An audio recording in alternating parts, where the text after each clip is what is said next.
Hello guys, this is your friend ITACHI Fanfic 3.0 and we are back a new fanfic story which is what if Might Guy had been unable to unlock the 8th gate to destroy the spire's nexus? Let's start fanfic without wasting more time. The story began in the age of quiet sustenance, establishing Naruto, the 7th Hokage, and his trusted circle, Shikamaru, Sakura, and Kakashi, living under a fragile peace. The first signs of crisis were subtle. A geometric chakra drain felt globally, which Shikamaru quickly identified as a residual, self-aware energy fragment of Kagaya Otsutsuki, dubbed the Shard of Genesis. The threat escalated with the arrival of the Obito Echo, a psychological weapon animated by the shard to sow chaos and specifically target Kakashi, forcing him into a grueling emotional battle on the village perimeter to buy time. The team devised a high-risk, divided strategy. Sakura and Shikamaru became the shield, managing global chakra stability and coordinating defense against the resulting civilian hysteria. Naruto, Sasuke, and Might Guy became the blades, committing to a dimensional assault. Sasuke, using his Rinnegan, located the shard's core, a crystalline spire built from stolen life energy within a desolate, collapsing pocket dimension. The assault was met with immediate, overwhelming despair. The shard utilized psychological warfare, forcing Naruto to rely not on natural energy, but on the pure memory and conviction of the human spirit. Sasuke guided them, using his cold resolve to find the structural flaw in the shard's core. The climax demanded the ultimate sacrifice. Might Guy, utilizing the 8th gate, delivered a single, final blow, the Night Guy, to shatter the core's defense, ensuring the ceiling could proceed but leaving him critically wounded. Naruto and Sasuke, using the combined power of the 6 paths, executed the final Chibaku Tensai on the shard, instantly destabilizing the pocket dimension. In a desperate race against the void, Sasuke used his remaining power to force open the exit portal, throwing his collapsing teammates through before diving out himself, clutching the sealed shard. The world was saved, and the chakra drain ceased immediately. The three heroes emerged, exhausted, injured, but alive, into the grateful, stable world they had fought so hard to protect. This concludes the detailed Part 1 narrative of the Chronicle of the Celestial Seal. Would you now like to know the epilogue detailing the immediate aftermath and the cost of their victory? The era was named the Age of Quiet Sustenance, a decade forged in the crucible of war and maintained by the sheer, stubborn will of Naruto, the 7th Hokage. Yet, beneath the veneer of global alliance and reconstruction, a primal, unsettling silence had begun to settle over the world's natural chakra pathways. This quiet was not peace. It was an ominous, draining stillness. Naruto, standing atop the Hokage monument, felt it most acutely, a subtle, constant tugging at the immense reserves of the 9 tails within him. It was a sensation of slow erosion, like water wearing down stone, and it defied all known sealing techniques. His advisor, Shikamaru Nara, the tactical brain who had replaced the shadow with the strategy board, confirmed the fear. His constant monitoring of the global chakra grid showed a near undetectable, geometric loss pattern, a signature so ancient, so profoundly alien, it only pointed to one source. It's a ritual, Naruto, Shikamaru concluded, adjusting his vest. It's not an attack, it's a reclamation. A fraction of Kagaya Otsutsuki's will, a residual echo we call the Shard of Genesis, is attempting to draw the world's life energy back into its primordial form. This grave hypothesis was soon solidified by the one man who walked the world's hidden paths. Sasuke Uchiha, emerging from a dimensional rift near the ruins of the God Tree, carried the visual evidence. Vast, complex chakra lattices forming in the sky, sealing the natural world off from its own power. His voice, carried across the airwaves to Naruto, was cold and urgent. The shard is using raw, stolen energy to construct a pocket dimension. It's building a sanctuary to complete its assimilation. We are running out of time. The council gathered. Naruto, the center of hope. Shikamaru, the meticulous architect of defense. Sakura Haruno, the chief medical officer and master of battlefield support. And Kakashi Hatake, the retired mentor whose counsel was now more crucial than ever. Sakura detailed the human cost. Across the nations, people were succumbing to chakra fever, a psychic exhaustion that manifested as fear, hysteria, and unchecked aggression.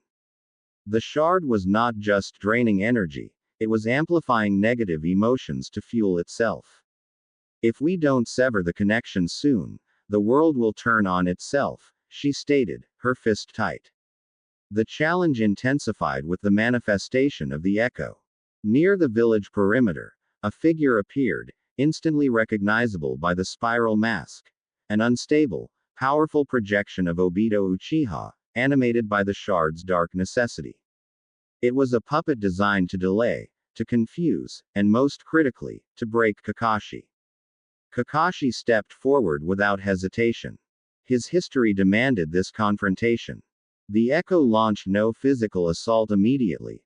Instead, it warped the area into a psychological battlefield, flooding Kakashi's mind with the ghosts of the past, forcing him to fight a shadow made of his own guilt.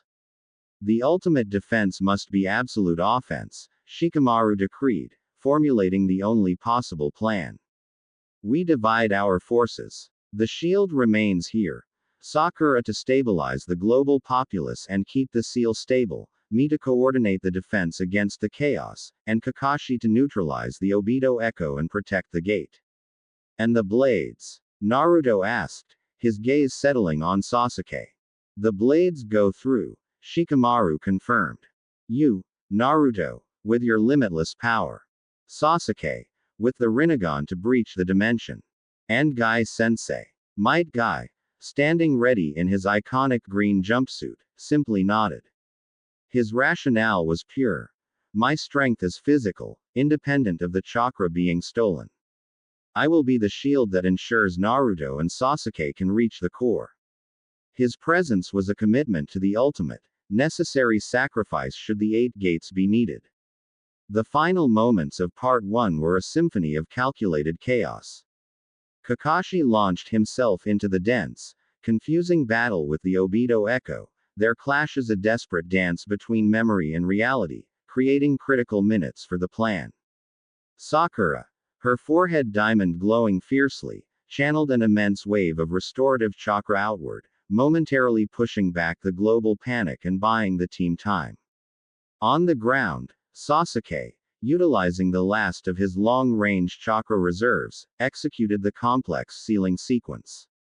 With a roar of focused power, he tore a jagged, swirling aperture in reality, the gateway to the shard's hidden realm.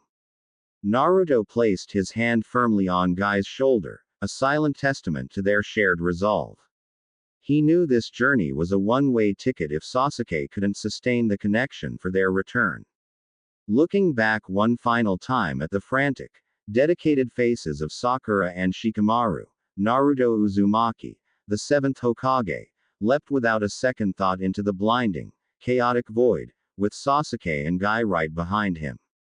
The dimensional rift snapped shut, leaving the world's fate balanced precariously on the desperate hope carried by the 3 heroes, now plunging into an unknown, silent, stolen dimension. The moment of their return was marked by a sudden, seismic shift in the atmosphere, a wave of restorative chakra washing over the world as the stolen energy flowed back, replacing the cold vacuum of fear with warmth and life. Sakura, tears streaming down her face but her hands steady, immediately took charge. She oversaw the critical transfer of Might Guy to the most protected treatment ward. His condition was stable, the very brink of death bypassed, but the toll of the 8th gate was absolute. He was stripped of his incredible strength, his body scarred but his spirit unbroken, a testament to human endurance, now permanently retired from battle. Shikamaru, seeing the exhausted faces of his friends, felt the tremendous weight of leadership lift from his shoulders. His task was now diplomacy, coordinating the return to normalcy, managing the fallout of the global chakra sickness, and securing the sealed shard. A small, dark, inert sphere that Sasuke had handed over before collapsing into deep, restorative slumber. Naruto, though physically drained, was immediately back in his Hokage robes, addressing the world. His message was not one of victory, but of shared survival and renewed hope. He spoke of the sacrifices made, of Gai's courage, of Sakura's tireless efforts, and of Sasuke's silent, necessary commitment. Later, Kakashi stood vigil over Sasuke, watching the slow, steady healing of the young man's damaged eye. He understood the unspoken truth. The ultimate power carried the ultimate burden. Sasuke had saved them, but his Rinnegan was temporarily weakened, forcing him to rely on his keen perception and taijutsu until his power fully returned. The final scene was set weeks later. The world was healing, its wounds closing. Naruto stood on the cliff overlooking the village, no longer burdened by the immediate threat of the shard. The team had faced the impossible, Kagaya's shadow, and survived. The peace was no longer fragile, it was earned. It was sustained by the sleepless nights of Shikamaru, the constant healing touch of Sakura, the wisdom of Kakashi, the permanent sacrifice of Might Guy, and the relentless, two-pronged strength of Naruto and Sasuke. The scars remained, but they served as a constant reminder. The price of keeping the world whole was eternal vigilance, ready for the next threat, whatever form it might take. The Chronicle of the Celestial Seal had concluded its first massive chapter, leaving the heroes wiser, more wounded, but undeniably ready for the future. The transition was violent, not a smooth dimensional hop but a brutal wrenching of reality. Naruto, Sasuke, and Might Guy tumbled out of the swirling chaos and landed hard on an impossible surface. The realm of the Shard of Genesis was not defined by earth or sky, but by silence and an unnerving, geometric luminescence. It was a space composed entirely of stolen, raw chakra, constantly cycling and distorting light, yet utterly devoid of life energy. The air itself felt like a heavy, suffocating pressure, a metaphysical weight pressing down on Naruto's senses, attempting to crush the core of his vitality. He immediately activated his Sage mode, struggling to connect to the natural energy that was supposed to be ubiquitous, but found only the cold, sterile hum of the shard's consumption. He was an anchor without an ocean. The air is poison, Sasuke muttered, his Rinnegan spinning as he scanned the desolate landscape. It's not oxygen we lack, it's the will to fight. The shard is projecting total despair.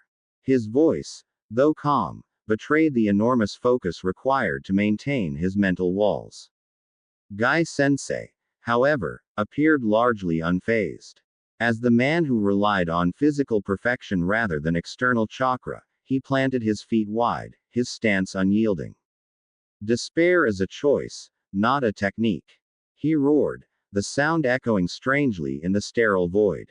He ran a short distance and launched a powerful kick, aiming at a shimmering pillar of light, a physical manifestation of the shard's barrier. The impact was deafening, proving that even in this metaphysical realm, pure physical force could still shatter defenses. The shard retaliated instantly, not with brute force, but with a highly tailored psychological offensive. Naruto suddenly found himself standing alone, not as the Hokage, but as the ostracized child of the past. Whispering voices materialized from the glowing structures, telling him he was a failure, that he had merely prolonged the inevitable suffering of the world, and that his hope was a naive, destructive lie. The images were cripplingly realistic. Visions of the hidden leaf consumed by the void, his loved ones vanishing into dust. This is its true power, Sasuke explained, projecting his voice through the noise, maintaining his focus on tracking the shard's core location. It feeds on doubt. It twists your memories into weakness. Naruto fought back with the only power the shard could not steal, his conviction. He focused not on the present emptiness, but on the memory of the vibrant world he had left behind, the warmth of his family, the unwavering belief of his friends, the wisdom of Kakashi. Using this emotional anchor, he summoned the Nine-Tails cloak, which flared momentarily, forcing the illusionary whispers into retreat. He found a new connection. Not to the natural energy of the world now, but to the persistent, unbreakable human spirit, the true source of his sage mode in this despairing place. Meanwhile, Sasuke used the penetrating sight of his Rinnegan to trace the geometric pathways of the stolen chakra, navigating through the shard's complex defensive labyrinth. His internal monologue was a stark contrast to Naruto's. He felt no guilt, having long ago faced his darkest self. His focus was pure, distilled purpose. He was the anchor of cold, calculated commitment, pushing his eye to its limit to filter the noise and find the one true flaw in the shard's flawless construct. It's not centered, Sasuke finally announced, pointing toward a distant, impossibly tall spire of pulsating, black crystal. It's decentralized. That spire is the core, the repository of the world's stolen life. As they moved toward the crystal spire, the shard launched a final, coordinated defense. The ground beneath them began to shift into grotesque, twisted shapes of their old enemies, not copies, but pure, raw energy constructs molded by their deepest fears. Guy-sensei immediately engaged the closest wave. He was a whirling dervish of green energy, using the sheer velocity and power of the seventh gate, the gate of wonder, to shatter the energy constructs before they could fully coalesce. Each blow was a testament to his human endurance, a vibrant defiance against the ethereal hopelessness of the void. His sacrifice was twofold.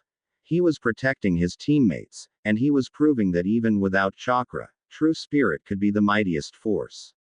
Naruto and Sasuke raced past him, their focus absolute. They knew Guy was buying them precious minutes, possibly paying the ultimate price. As they reached the base of the crystal spire, the air thickened. The shard focused its entire remaining psychological power on them. The Obito Echo, which Kakashi was still battling in the real world, materialized briefly before them, a terrifying fusion of Obito's suffering and Kagaya's cold apathy. This manifestation was designed to force a final, self-destructive choice. Look around you, heroes, the echo hissed, its voice echoing with the shard's inhuman coldness. You cannot defeat me here. To seal this core, you must use every ounce of your power. But doing so will collapse this dimension instantly, trapping you in a perpetual vacuum between worlds. You will save the world, but you will never return. The spire glowed menacingly above them, the collected life force of the world ready for consumption. Naruto looked at the spire, then at Sasuke. Their shared glance was a silent agreement, a vow made years ago on the battlefield. They would finish this, no matter the cost. Naruto activated his strongest Biju form, and Sasuke raised his hand, channeling the power of the six paths into his palm, preparing the final sealing blow. The fight was about to become physical, existential, and terminal. The stage was set for the final confrontation against the shard's physical core, knowing that victory meant certain, eternal exile. The Obito Echo, now fully infused with the shard's cold, ancient power, was no longer a ghost of the past, but a genuine existential barrier. It moved with the speed of Kamui and struck with the chilling force of Kagaya, its intention solely focused on severing the bond between the two saviors. You cannot save a world that does not want to be saved. The entity roared, manifesting chains of pure chakra meant to bind Naruto. You're wrong. Naruto countered, his voice raw but firm. He deflected the chains with a massive, tailed beast arm, charging directly at the construct. This was not a delicate fight. It was a pure clash of will against nihilism.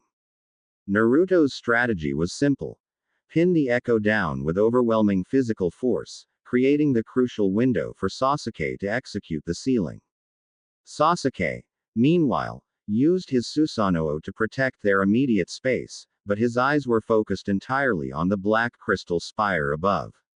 He had found the weak point. A nexus where the shard was drawing the stolen energy, a spot that needed to be surgically destroyed for the ceiling to be viable. It was too protected, however, and the raw chakra defense was impenetrable by his own attacks. Suddenly, a blinding green aura erupted from the distance. Might Guy, seeing the impossible defense around the nexus, knew his moment had arrived. He had already opened the seventh gate, but to reach that critical spot, he needed the ultimate commitment. The eighth gate. The gate of death. A crimson aura erupted around him, consuming the green. Every muscle, every fiber of his being was pushed past its breaking point. His form became an avatar of pure, mortal strength, the highest expression of human limitation transcending all divine power. He moved faster than light could register, a crimson comet aimed directly at the nexus point on the spire. The shard's defenses shrieked in protest, recognizing the suicidal, terrifying finality of the attack. Guy-sensei delivered the final strike, the Night Guy. The blow impacted the nexus point not with a blast, but with a spatial distortion, utterly erasing the structural defense. The entire spire shuddered, wounded, and the Obito Echo shrieked in primal pain, momentarily destabilized. Now, Naruto! Sasuke yelled, his voice strained by the immense focus. Naruto, understanding the catastrophic cost of Guy's action, responded with heartbroken fury. He pinned the wounded Echo with the sheer pressure of his Biju form, while Sasuke channeled his power. The two of them placed their hands together, the sun and moon marks glowing with ultimate power. 6 Paths Chibaku Tensai. The technique erupted outwards, not as an explosion, but as a gravitational compression. The black crystal spire, the shard's core, was instantly crushed and sealed into a tiny, perfect sphere, now floating in the sterile void. The shard of Genesis was defeated. The victory was immediate, but so was the consequence. The pocket dimension, robbed of the energy that created it, began to collapse catastrophically. The sterile, geometric light shattered, and the realm folded in on itself, threatening to compress the heroes into nothingness. The seal worked. But we have seconds. Sasuke gasped, his Rinnegan straining under the impossible pressure of the collapsing space. He grabbed the sealed sphere and, with the last ounce of his strength, channeled a desperate, complex dimensional jutsu. The exit portal, which Shikamaru and Sakura were struggling to hold open in the real world, flickered violently. On the outside, Sakura screamed as the influx of collapsing energy threatened to obliterate the gateway, while Shikamaru used his shadow imitation jutsu on the seal's anchors, buying them a fragile second. Through sheer force of will, Sasuke projected a final, desperate portal, just as the dimension crumbled. Naruto grabbed the collapsing form of Guy-sensei, whose crimson aura had vanished, leaving him barely alive, and threw him toward the flickering gate. Naruto followed, and Sasuke, with the sealed shard clutched in his hand, was the last to dive through. They emerged back into the Hidden Leaf village in a shower of sparks, collapsing onto the ground just as the portal winked out of existence forever. The Obito Echo, stripped of its life source, dissolved into dust on the perimeter. The world was saved. The chaotic patterns vanished from the sky, and the stolen chakra began to slowly redistribute. The global hysteria subsided almost instantly, replaced by a profound, overwhelming calm. Naruto was exhausted but alive, holding the severely injured Guy. Sasuke lay beside him, his Rinnegan closed and weeping blood from the strain, the sealed shard clutched tightly. They had returned, but at a terrible price. Guy's condition was critical, and Sasuke was drained to the absolute limit. Part 1 concluded not with celebration, but with the quiet understanding of the immense sacrifice made in the long road of recovery that lay ahead. The shard was contained, but the peace was bought with their bodies and their very souls. Weeks passed after the dimensional breach. The world's chakra reservoirs were slowly stabilizing, but the Hidden Leaf village was operating on reserve power. Naruto was functioning as Hokage, but his reserves were profoundly depleted, forcing him to rely heavily on shadow clones for administrative tasks while his true body focused on deep meditation and recovery, a forced vulnerability he despised.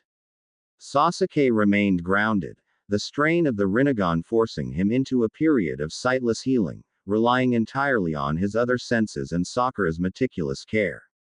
Might Guy was stable but immobile, a symbol of profound sacrifice. The political reverberations of the crisis were immediate and opportunistic. The near destruction of the world had exposed the immense, centralized power of the Leaf Village and its heroes. Certain minor nations, fueled by old grudges and manipulated by shadowy figures who had gone unnoticed during the dimensional chaos, perceived this moment as the ultimate chance for parody. Shikamaru Nara found himself battling not against ancient gods, but against bureaucratic treason and political maneuvers. Intelligence reports flooded his office, detailing the sudden disappearance of dangerous sealing scrolls and the unusual mobilization of mercenary factions. His primary fear materialized. A new group, calling themselves the Siphon, believed the sealed shard of Genesis, now secured deep beneath the Hokage's residence, was a tool to be wielded, not a terror to be contained.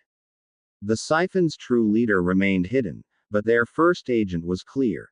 A master manipulator and former Hidden Rain operative known as Kumo, a specialist in chakra destabilization techniques who saw the Leaf's current situation as a perfectly ripe fruit. The crisis began not with an explosion, but with a silent, creeping sabotage. Kumo managed to bypass the outer defenses and initiate a slow-acting counter-seal, designed to temporarily disrupt the active chakra flow of any high-level ninja within the village center. The target was clear. Paralyze Naruto long enough to steal the sealed shard.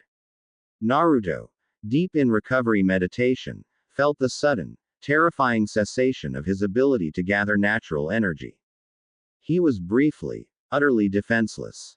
The defense fell instantly to the veterans who had prepared for just such a contingency. Kakashi, though retired, had been quietly monitoring the political shifts.